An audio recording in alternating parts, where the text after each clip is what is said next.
All right, it's going to be a rich day on the Endless Hustle because I've got one of Shark Tank's favorites and now Money Court host on CNBC, the one and only Mr. Wonderful Kevin O'Leary, joining me on the show today. Kevin, big fan. Congrats on the new show. I think it's a brilliant concept, by the way. How did it happen? Well, I remember a couple of years ago getting the phone call from my agent, Jay Surrey's at UTA. That guy hates everything. And I'd never heard him more excited. He said, you got to listen to this. Pitch is incredible. It's an amazing idea for you. You got to do this show. I said, okay, send me the deck. He said, no deck. You're going to get a call from Mark Hoffman, the CEO of CNBC himself. He wants to pitch you. That's what happened. I love the idea, a fantastic one. I was born to do it. I do it every day anyways. I mean, I've been doing this for 20 years. That's what happens in the businesses I own. We're always in dispute. We're always going through some kind of money hassle, and I have to resolve them. So I feel particularly qualified to do this. So what does that pitch look like? When Mark brings you, he's like, Kevin, what happens from there? That's what I like about Hoffman. The guy's hands-on, he's been very successful. You look at network executives, and I've worked on almost every network over the last 20 years. They never last more than 5 years. This guy's been around forever. So he's doing something right. But he likes television and he likes storytelling. And this is certainly what this is. I look at it, the thing about what makes great TV, because I've done a few shows now over the years, and I've learned something that's rather interesting. When you're actually taping a new format, this is a new format. It's never been done before. It's new, it's unique. And you don't know what's going to happen. You practice and you do all the stuff you have to do, and you try and think through the format, but you don't know until you're on the set for the very first time. And there's 100 other people there, the lighting people, the sound people, the television production, all that stuff, the makeup people. And there's always a line feed, like a monitor in every room that's just showing you what's being shot in the studio at any one time. I remember about 11 o'clock in the morning, we'd started at 8 on the very first day. I looked over to my right, and there was the entire sound people, the production people, the lighting people, all glued to that monitor, looking at the line feed, just stuck in the moment. And when we took a break and I went back into makeup, the makeup woman said to me, you made the wrong decision there. I was watching that. You were really harsh on her. She was totally engaged. She was totally in the moment watching TV. That's why I know this show is a beep, beep hit. It is a monster. Because these people are jaundiced. They don't watch TV being made. They've been doing it for decades, but they loved what they saw on TV. They couldn't stop watching it. I want to rewind the clock. When did you realize that you were going to be a good TV personality? When did that switch click on for you? Years ago in Boston Logan, I think the airport, third year of Shark Tank, nobody was watching it, just a dog and a cat. And, I think it had been canceled 3 times in a row, but just kept coming back for whatever reason. I went into the men's room with my wife and daughter waiting outside before we boarded the plane. And this guy was to my right. I was in one urinal and he was over to the right. And he kept looking at me. This had never happened to me before. Kept looking to me. And he finally said, "Are you that guy on Shark Tank?" And I went, wow. Like, wow. I said, "Yeah, I'm the guy on Shark Tank." He says, "You're an asshole." I said, "What?" He said, "You ripped those guys off last night. You took 51% control of a deal. It was their first financing. How dare you do that to an entrepreneur?" I said, "Look, a lot of business gets done in washers, but not today. It's my money and I'll cry if I want to." And he leaves, and he couldn't have known that Linda and Savannah were outside. And he says to my wife, "That asshole Kevin O'Leary is in the men's room." And she said, "I know." That was the moment that something was happening on Shark Tank, and it just went geometric in growth. The show was a hit, and who knew? Where did Mr. Wonderful begin? Where did the nickname form? And then when you started hearing it gain popularity and you developing this almost heel-like presence and you embracing it, tell me about that whole decision-making and branding process. We think it happened shooting the pilot the very first year with Barbara Cochran to my right.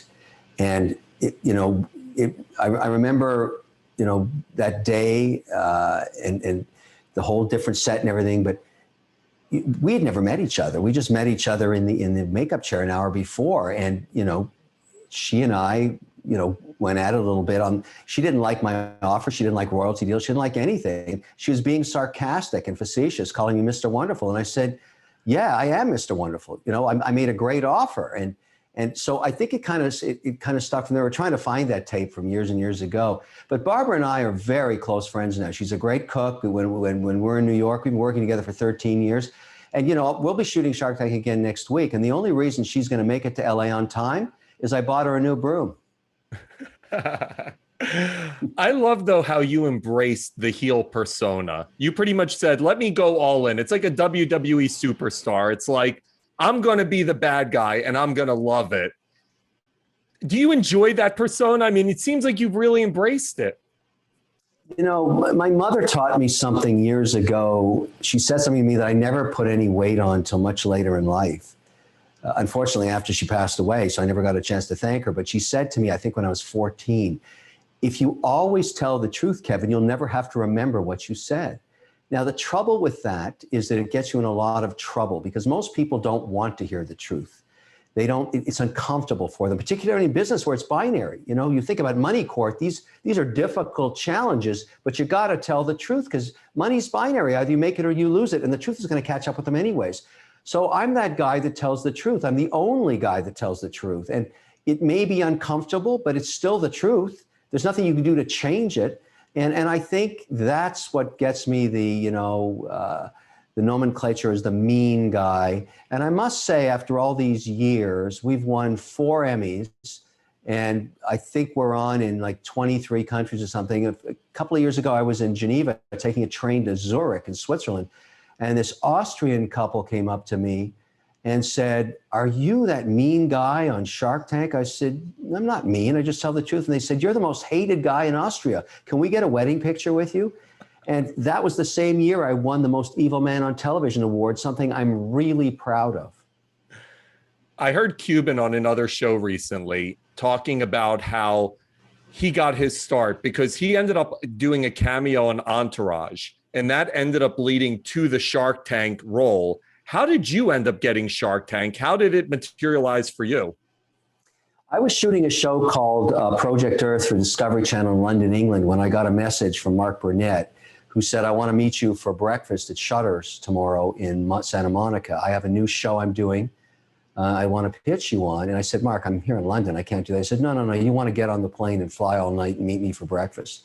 Which I did, because you don't say no to Mark Burnett. The guy's the most successful producer in reality television ever. And I was intrigued. And we didn't, talk much about the show. We were there for 4 hours together. But at the end, he said, look, Kevin, I'm looking for a real asshole for this new format called Shark Tank, and you're the guy.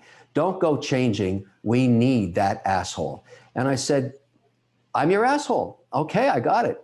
And, I thought he was being funny and facetious, but he was serious. He never wanted me to change. And I'm very comfortable in my role. Telling the truth, there's nothing wrong with that. And if you don't like it, I don't care. I don't care about your feelings. I care about your money. I want to talk to you about the mindset of an entrepreneur because people don't understand. In order to make it in business, you have to be built a certain way. You have to be relentless. You have to be, to certain points, ruthless. When did those characteristics begin to develop for you? When did you realize, hey, I'm not going to be a surgeon. I'm not going to be an accountant. I'm going to be an entrepreneur? What's so interesting about this, and I will say, every entrepreneur I speak to that's had success tells me the same story, that there was a moment in their lives where there's a switch clicked for them.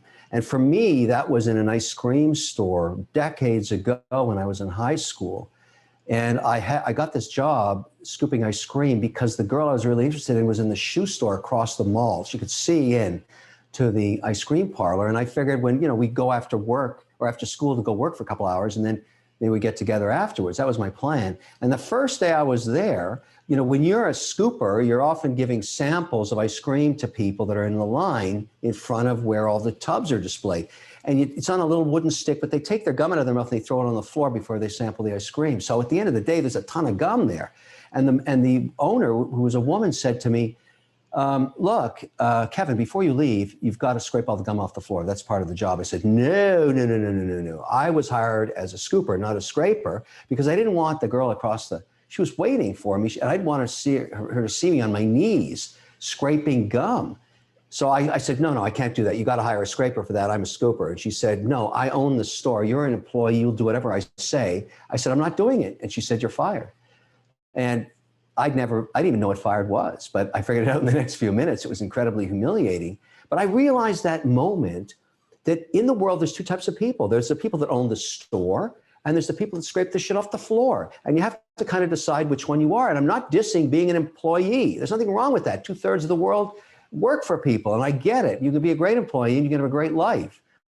But I didn't want somebody controlling my destiny, and it burned me that day. Now, decades later, we went back with a family, with a crew, like a television crew, to go find that woman and talk to her, because she was the reason that I was able to afford to bulldoze the mall now. I mean, she gave me that push towards that desire to be free. And it's not about the greed of money, it's about personal freedom. And we could never find her, but that was my moment. And everybody else I talk to that has that, as an entrepreneur that's had some success, they have that moment too. Obviously, with Money Court, you're trying to resolve failed relationships. That's really what this all comes down to. Whether it's business partners, contractual issues, whatever the shit is, something has failed. It's almost like a marriage breaking apart. How can you, as an owner, as an entrepreneur, be able to diagnose that situation before it even happens? Obviously, you have a multitude of businesses yourself. Is it something that you can see coming miles down the road? You can. It's very much like a marriage. It's like you said, it's the tension in a relationship. Businesses, 65% of American businesses, small businesses, often started by families. That's where 65% of our jobs come from. There's a constant tension between the relationship of the business with the customer, with the employee, and the partnership. Or it could be a tenant and a landlord, or it could be some other person, a customer versus a customer service complaint, whatever it is. A dispute arises. And I've got a great legal team beside me. Ada Pozo is a judge, Katie Fang, a trial attorney. They have the legal opinions, but I am trying to solve for what's right for the business. And when you have a money dispute in a business, all of a sudden, customer's not number one, product's not number one, sales no longer number one. It can kill you because you're consuming all of your energy trying to resolve something that's a big emotional problem. And so you need an independent new set of eyes and ears to actually try and be objective of what's right for the business. And that's what we try and resolve on Money Court. Although you'll see in the weeks ahead, there's some very powerful emotional moments there, because it's families ripping each other apart, or it's a mother-daughter suing each other, or siblings or two partners ripping themselves to pieces, not even looking at. And even though they've had success, we have a case where they're so wildly successful that greed sets in. I mean, everything. We get it all on Money Court. It's going to be remarkable television, because you're just not ready for what you're going to see there. It's just incredible. I had Marcus Lemonis on the show last week, and he had such an interesting philosophy about how his failures were truly his greatest teachers, and he relishes those failures. And he said, for every entrepreneur, everyone always wants to talk about the successes, but the failures are what everybody should be talking about. What is, for you, the greatest failure that you've experienced as an entrepreneur? I agree with that. The failures teach you so much. And I learned years ago that you cannot let emotions get in the way of investment decisions. And I'll give you an example. I put $250,000 to work with a friend of mine on a deal that I liked. But clearly, after 6 months, it wasn't working. And he came back to me and said, I need another $250,000. So now we're talking $500,000. That's serious money. And I just need a little bit more to keep this thing going, because I know I'm going to turn the corner. And even though my gut instinct told me, don't do it, just take the $250,000 hit and move on, I gave him, against my own gut, my own intuition, the extra $250,000. And even as I tell this story, it just makes me so pissed off, because I cry like a baby when I lose money. It's so hard to make. And there I was losing another 250. 6 weeks later, not 6 months, he was bankrupt, gone, completely eradicated my capital. I never do that anymore. My lesson in life is listen to your intuition. That's your experience. Listen to your bullshit meter. Listen, because that's telling you the right path. And you can only get that from experience. So I don't make those kind of mistakes anymore. I never let emotion get in the way of that binary decision to invest or not to invest. So important. It's fascinating because you're worth a gajillion dollars. I don't know what the number is, but it's a lot, right? To think about and I like to say, and my mother taught me once, don't brag about your money or you won't have any. That's karma. I'm just trying to scratch out a living as an investor. That's what I say. But it's funny because you think about what's $250,000 or $500,000, but that's the philosophy that's made you successful. We could probably, from a percentage standpoint, say what really is $250,000 to you. But to you, it's something that you do lose sleep over. And my guess is that's ultimately why your decisions are so careful and rationalized before you make them, which is why you're not bankrupt. I was fighting with my son the other day because he FedExed overnight something he could have done 2-day air. And it cost me an extra $80. I was so pissed off. But, I don't know. I can't change myself. That's just the way I am. I remember when I had no money. So I remember those days. I feel it's like when you waste it, it's bad karma. Like it drives me crazy. I'm one of those guys that goes through my iPhone checking for subscriptions I don't need anymore. I do that every month because something kind of creeps up on you. I'm cheap. I can imagine the calls to Disney Plus. Hi, this is Kevin O'Leary. I need to cancel this. And they're like, Shark Tank guy? What? What's going on here? Well, I have Disney Plus and I haven't canceled it. It's funny, the streaming services I use all the time. I just want to make sure I get value for my money. I think there's nothing wrong with that. And I am not the guy to go spend $5.50 on a coffee. Forget that. That's so dumb. It costs you 13 cents to make your own coffee. I got one right here. I made it myself, 13 cents. I don't have to pay somebody $5. I want to switch gears because you're ultimately Canadian. You're a famous Canadian. And the first religion, the first sport of Canada is, of course, hockey. Growing up in Canada, how was hockey a part of your life? Were you involved? Were you a fan? Well, I'm also an Irish citizen, so I'll just put the record straight.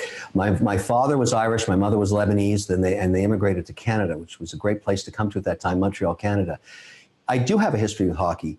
When I actually graduated from, I told my dad when I was in high school I wanted to be a photographer. And he said, you're not good enough. You're going to starve to death. I said, what about a musician? He said, no, you're not good enough for that either. You better go and get a business degree. So at least you can apply for something and earn out a living. So maybe just to spite him, he was right. I went through all that. I did a business degree and everything else. I did an MBA. But when I graduated, I went right back and found a production company called Special Event Television. And it was a partnership of 3 people that all loved hockey. So we shot the halftime intermissions for the original 6 cities, Detroit, Boston, Philly, Chicago. Each week we travel and tell a story about a goalie or a forward or defenseman or whatever. And we'd have to cut it on an 8-plate Steenbeck in 16 mil. So I was an editor. I learned how to edit back then, and a sound man and a cameraman and all that stuff. And that we also found a format called Don Cherry's Grapevine, the famous Boston coach with his dog, his bulldog.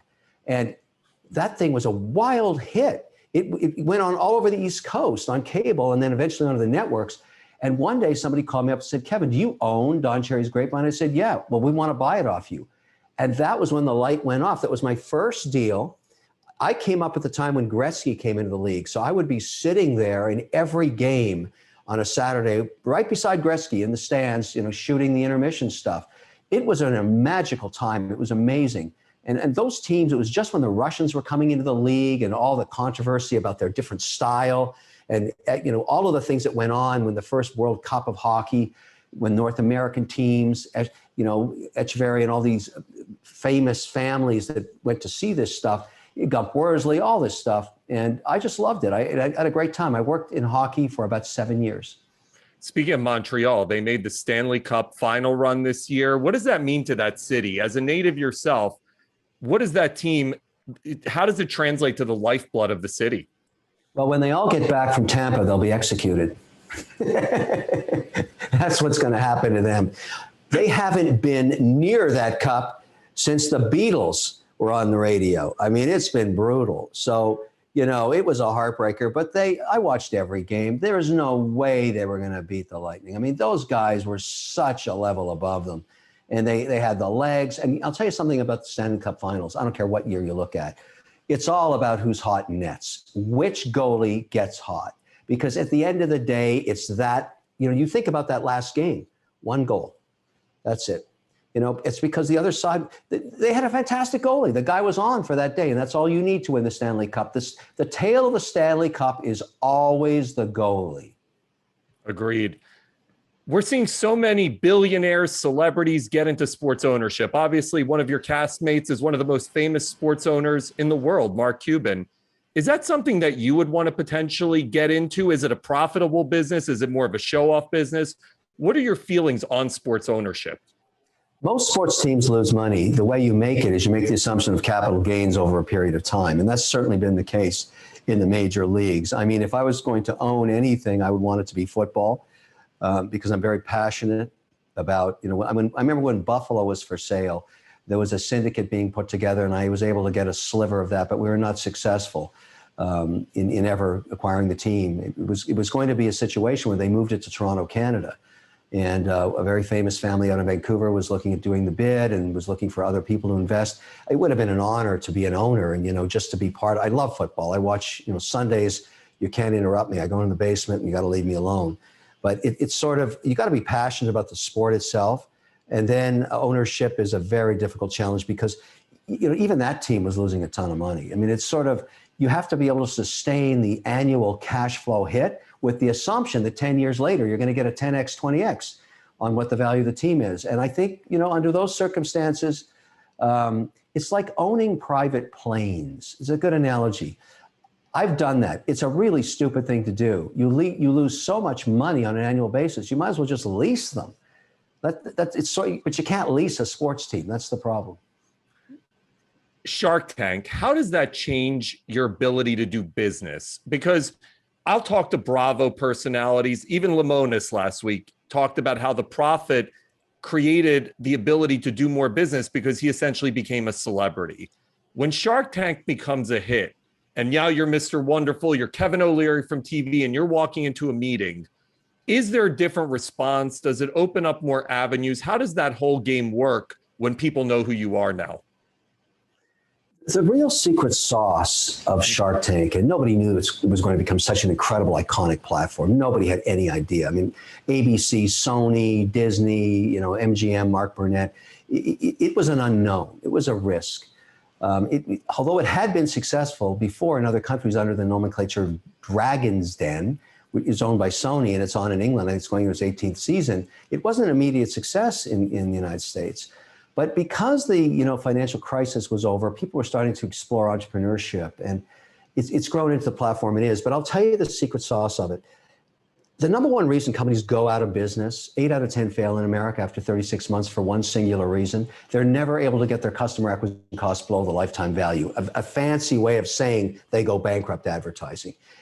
Shark Tank changes all that. You can take a mediocre business, put it on Shark Tank. During syndication over a 12 to 18 month period, 100 million people are going to see that episode. And you're acquiring customers for free. And so the power, you know, people say to me, invest in this, invest in that. I always want to do it through Shark Tank because I want those 100 million eyeballs. I want the product to be tested by the market. And the truth is, even though we do up to $5 million deals now, sometimes we get all our money back the actual night it airs because so many people see it. And they want that product, they order it online, which is something that's grown while Shark Tank has grown up. So we do billions of dollars in sales across all of our portfolio companies. We've made hundreds of multimillionaires. I mean, it's amazing how powerful that platform is to take an idea from just an idea to turning it into a world-class successful product. And that's what I'm so proud of. You know, I always tell the story of a few years ago, and this is just the essence of what Shark Tank is. This 9-year-old girl comes running up to me in SFO airport, and her mother was way back there. I could see her trying to catch up, and she says, "Hey, are you that mean guy in Shark Tank?" And I said, "Oh, mean, you know, it's always mean." I said, "No, I'm telling the truth, but I'm the guy on Shark Tank. And she said, you should have done a convertible debenture last night, up 20%. And I looked at her and said, how would you know what a convertible debenture is? That's ridiculous. What are you, 10 years old? She said, no, I'm 9. So her mother says to me, she's a math phenom doing college level physics at the age of 9 years old. She didn't know what a convert was, but she looked it up online between watching the show on Friday night and seeing me on Saturday morning. 9 years old. The idea that she would be pursuing that because of a television show called Shark Tank and that journey into entrepreneurship and understanding financial structure and becoming financially literate, that's incredible. So our audience is 9 to 90 years old. It's a family show. People love it. And you never know what's going to come on next. It's like a box of chocolates. One of the main reasons, Kevin, that I started this show was I wanted to talk to successful people in all arenas about the principles that help make them successful. And it's actually a common mission that we share with our show's presenting sponsor, Unilog, whose mission is to elevate others. My question to you is, how do you continue to elevate in life and raise your standards, raise your performance? I think you have to enjoy what you do. And that's what entrepreneurship is all about. It's not about the greed of money. It's the pursuit of personal freedom. And I think what happens is when you find your groove, when you find what makes you want to get up in the morning and do it all over again, you're constantly trying to excel. I love being in the game. I have 35 plus companies now. I'm always looking for the next deal. I'm always working on the next thing. I really enjoy what I do. You know, I try and stay focused on it because it's so interesting. The work is so interesting. You know, I think I wish this for everybody. I mean, I tried retirement. It's boring as hell. I want to be in the game and I want to compete. I don't need any more money, but money is sort of the measurement of success in entrepreneurship. And so it lets me take what I do make and reinvest it again. It's sort of, you know, it's a really, and I also believe, and I do this when I hire now. I always look for an entrepreneur that has balance in their lives. If you love painting, if you love photography, if you like, you know, guitar playing or music or watch collecting, some of the things I do, you need the yin and the yang. You need to be, you know, the discipline of business is so binary, it's black and white, and it's so laser focused and digital in that respect. But the chaos of, you know, music, like I love to play guitar. I've got 40, 50, I used to be a shareholder in Fender. I've got countless, you know, very rare guitars and photography. I sell my work for charity and you know, watch collecting. I've got a, you know, I collect watches from all around the world. I know the community of watch collectors. I know all the manufacturers. I love that stuff. I mean, it's just so completely different. You know, I can be talking to maybe, you know, somebody in the United Arab Emirates about their watch collection one minute and then doing a deal the next. I think that's fantastic. I was actually going to segue because I've been staring at, and even though we're through Zoom, the red band in your watch have been popping through the screen. And I'm like, all right, Kevin obviously loves watches. And then you bring up the watch collection. Tell me about some of your most beloved watches. I have a couple of friends who are watch collectors. I don't get the watch thing, but what is it about watches and what are some of your favorites? You know, watch collecting is a horrible disease because you can't stop. It's like potato chips. But, you know, you start to realize that nobody needs a watch because with the advance of the cell phone, these are far more accurate than any watch. So you don't really need a watch. But when you buy a watch, you celebrate someone who's committed their life to watchmaking. You have to start when you're 12 years old to become a master watchmaker. And you have to spend your entire young adult life learning the craft to make something that nobody actually needs. And so you think about that and you just become wondrous for what this art making is. And so, you know, what I really appreciate are dials of watches. So I have a massive watch collection. And when I want to buy a new one, it has to be a completely different dial and often from a different maker. But I will say this as an investor, my watch collection is up 114% in the last 12 months, which is one of my best performing assets. So when you look at a Rolex or a Patek, or, you know, an AP, Audemars Piguet, or one of these brands that's now known as a maison that's been around for decades and sometimes over 100 years, these pieces appreciate. But nowadays, I'm collecting one-of-a-kind pieces made for me personally because I'm a well-known watch collector. This red band thing started a decade ago. All my watches have red bands. They're specially made for me by a company called Rubber Bee in Switzerland. I don't own any equity in that company. I just know the managers. They're so meticulous. But right now, the hottest brand in the world is F.P. Journe, a French national watchmaker that moved to Geneva probably 20 years ago and started making his own watches. He is like Picasso. He's still alive. He only makes 900 a year. You have to be invited into the society to be able to collect them. He must know you as a collector, a true collector. They're very expensive, but the minute you walk out with it out of Geneva, it goes up 400% in value. And if you ever flip it, you're banned. You can never buy another one. And so everybody knows each other that owns these things, but even Putin wears one of his watches. That watch used to be the entry-level F.P. Journe called Le Bleu. And it was seen on Putin's wrist and it immediately quadrupled in value. Now it costs you $50,000 to buy that watch. Some of his pieces are $250,000. I love this stuff. I could talk about watches all day long, but getting the watches, even getting on the list to get the watch, is next to impossible. It's like the skulls. It's like incredible. It's a secret society that only presidents are members of. I love it. Yeah, I actually have a skull of which there are only 4 on my key ring, because the master skull maker for my Shark Tank cufflinks, this skull has little diamonds in its eyes, asked me, you've supported our business, our bespoke business for so long, would you like to become part of the secret owner of the skull? And I said, this is the kind of shit I love. Are you kidding? So I have the 5th skull. I don't know who the other 4 owners are, but we'll be meeting in London in 2 years. Don't you love this kind of stuff? Don't you love this stuff? This is the shit that if we weren't in a formal interview, I wish I could be drinking with you and just hear all the crazy shit stories that only like 100 millionaires and billionaires can experience. You know, it's amazing because it really has nothing to do with money. That's just like watches. You can't buy your way in to an F.P. Journe. There's no discount. There's no, hey, I'll buy, I can afford it, so I'll buy it. You have to be invited in. You have to show you're worthy. Can you imagine how crazy that is? Like, think about that. It's remarkable. There's watchmakers out there like Ming out in Singapore. It's a micro brand. I have Ming's Ming. He only made one for himself. I own it because he knew I would honor that piece. He never wore it on his wrist. On its way to his wrist, it arrived on mine. That's what happened. My final question for you, you had said something earlier that really struck a chord with me, which was, you have enough money. You don't need any more money. When did you hit that FU level where you said, I'm good. I don't need to, this is now the game. It's monopoly for me. It's strategy, it's business.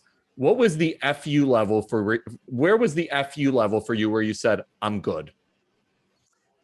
Yeah, it's a great question. I've been asked that so many times. What happens, I'll tell you what happens.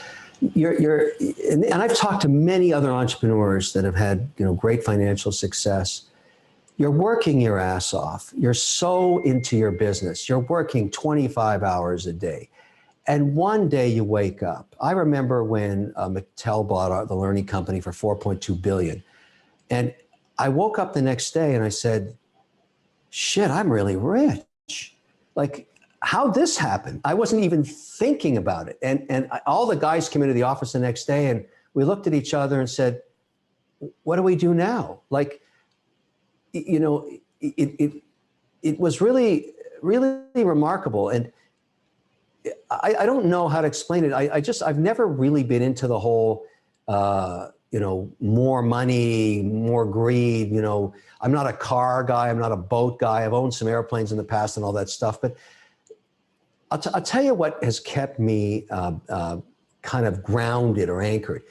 When I got married, I had no money, couldn't even afford to go out for dinner. So we ordered in pizza. So I had that, I had a wife from that time who didn't give a shit. She married me for some other reason. Maybe she regrets it now, I don't know. But the point is, we never had any money.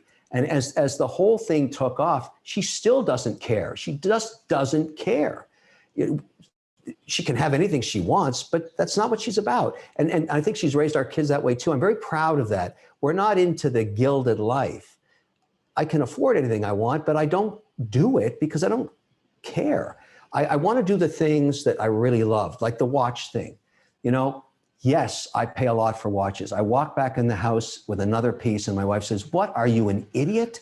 You need another watch? What are you, crazy? Like you have so many watches, you can't even wear 4 a day." And I said, "Just leave me with this one thing. Let me just do the watch thing. And by the way, it's up, 114%. She said, "Who cares? Like, that's so stupid." So it's very grounding to have somebody do that to you when you walk in with your new watch. Maybe you got too many watches is the moral of that story, I guess. You're like the little kid that's so happy with their new toy and mom is like, "What have you done, you idiot?" Exactly. It's exactly true. And, I tell you, one day I was talking with my son and he was going through all of my pieces because each year I choose 8. This year I've chosen the Shark Tank 8. I'm going to have 8 different pieces on the set that wardrobes check them all out. And, Trevor said to me, "Dad, there's a couple of these pieces that I would really like when you move on to that big watch vault in the sky." And I said, "Trevor, all of these watches are being put into my coffin and coming with me. Where I'm going, I'm going to really need to be able to tell the time because it's perpetual. I'll be gone forever and I need a good watch." He said, "Don't worry, Dad. I'll put them all in the coffin for you. Don't worry." What a perfect place to end. Kevin, this has been an absolute pleasure. Congratulations. Money Court, CNBC, August 11th. I watched the first episode, absolutely loved it. I was actually talking with Danielle, who is the publicist on right now, and I was like, this show actually was fucking great. Like, you never know what you're going to get, but as someone who's an entrepreneur himself and has a company, I understand the difficulties and personalities and contracts, and no matter how friendly you are, you start hating each other. And I love seeing you resolve it from a very realistic standpoint and both taking the emotion out of it, but also bringing the emotion into it when needed. Yeah, I appreciate it. I was really amazed, how that format gelled. It really, really was interesting. And you don't know until you shoot it. And so I think this is going to be a remarkable journey. I really do. And we're gummed up with so many cases in the courts because of the pandemic. There's 10 years of cases piled up there. So I think we're going to have unlimited opportunities to help people solve these things. It's going to be great. Awesome. You're the man, dude. Thank you so much for an incredible chat, Kevin. Thank you. Take care, my friend. Bye-bye. Take care. See you later.